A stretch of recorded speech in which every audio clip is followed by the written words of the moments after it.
Today I'm going to give you a brief demo of our project OffscreenCanvasAPI. This is a project we're doing with Mozilla team.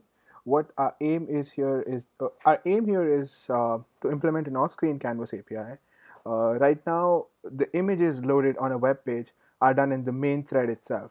But what we want to achieve here is that we want to transfer it to a separate thread, which does it more efficiently and more faster, so that the web rendering could be faster. So the first step would be to go to the GitHub page and then clone the repository. I'm going to show you all the steps we followed to get this done. And the first step is to clone the repository. So here I go in my terminal and I just clone this repository.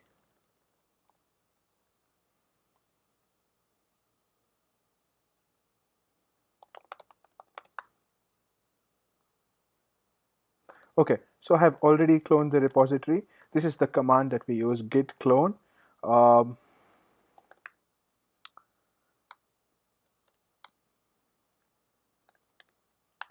so here I go git clone and give the repository link. So this is going to clone the repository, and then we make the further changes. So I've already cloned the repository, so I'll skip this step.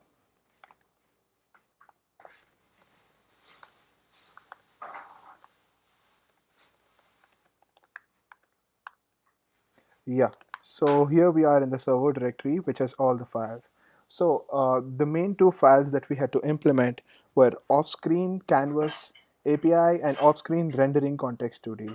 What off-screen rendering context 2D does, it draws the 2D images and the 3D images, while the off-screen canvas API is the main API which calls the rendering function. So our first task was to define these two interfaces. So to do that, we go to the components directory, scripts, DOM, and web idea. Here in this directory, we had to create two files, offscreencanvas.webidea. So this is the declaration file where we declare all the functions that's going to be needed for the off-screen rendering. And then we also create the other file, rendering context 2D, which defines the functions that it's going to use. After we do that, we had to create the implementation files. Yes, so we go. So these are our .rs files, which have all the off-screen canvas methods with stub implementations. So what I mean by stub method implementations is that some of these methods do not actually return what it's supposed to be. It just returns a dummy variable of the same data type. So we had to implement a constructor. So I'll show you an example of a stub method. Yeah, so this is our constructor here, which has to return a result DOM root off screen canvas. So we just implemented, so there's a function that we could use unimplemented, which would return the same variable type without the actual data. So this is a stub method. So we implemented the stub method for off-screen canvas and also for off-screen canvas rendering context. This is our stub method for the off-screen canvas rendering. So these are the header files that this uses, and the import, the header files, an example in C. And then these are the stub method implementations. After that, our next step was to enable these two new interfaces. And how we did that was to go and write in the resources folder. So this is here, resources prefs.json. Here, if you can see, I have enabled the off-screen canvas methods, the API. So this was done. And after that, we had to enable the tests. To enable the tests, we had to change the ini file in the tests folder. So here we go. Yeah, so if you can see, I do an off-screen canvas skip false, which means that we should run the tests for off-screen canvas now. For the testing, the tests were already written for the off-screen canvas. We just had to run them.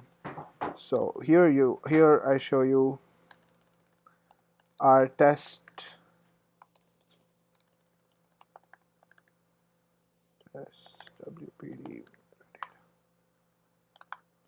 So here I created a new folder called the off-screen canvas, which will enable the tests. So this has a INI file here as well, and this would enable the off-screen canvas tests. So our next step would be to build this, to compile this off screen, and then later run the tests. So how we compile it is using .match build. Yeah. Now this will compile our whole. This will compile our code, our new stub implementations, and our new APIs, and then we're going to show you how to run the tests.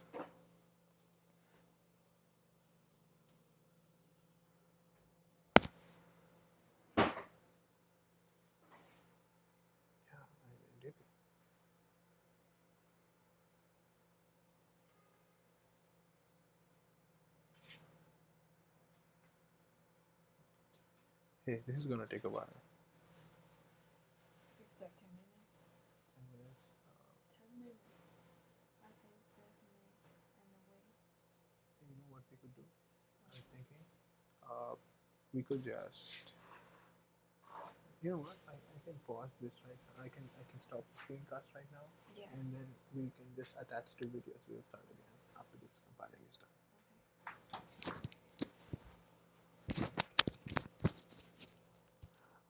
So I'll fast forward this video now to the point where the compiling is done, because this is going to take a long while. Hey, so now you can see that our compiling is finished. So you can see here the build completed, and as I told you, it takes a lot of time. So our build completed in 27 minutes. So now what we do is we run the tests.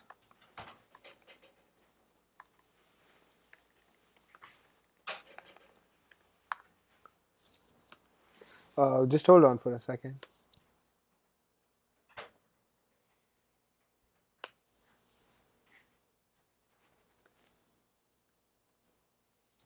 So this is the command to run the tests. Sorry for the trouble. Match test WPD off screen canvas. Yeah, so as you saw, we just created a directory called the off-screen canvas. So this is how we run the tests. So now the tests are going to fail, and we have to change the expectations so that we can make the tests. So we can change the expectations. So we have to change the expectations so that the tests can pass. And this is going to take this is going to take some time. So I'm going to skip this for now. And we will be doing this in the next segment of our work, the future work. We'll be implementing the constructor method and all the functions that the off-screen Canvas API needs, and also we'll change the expectations of the tests, and we'll proceed further. So that's it for now. Thank you.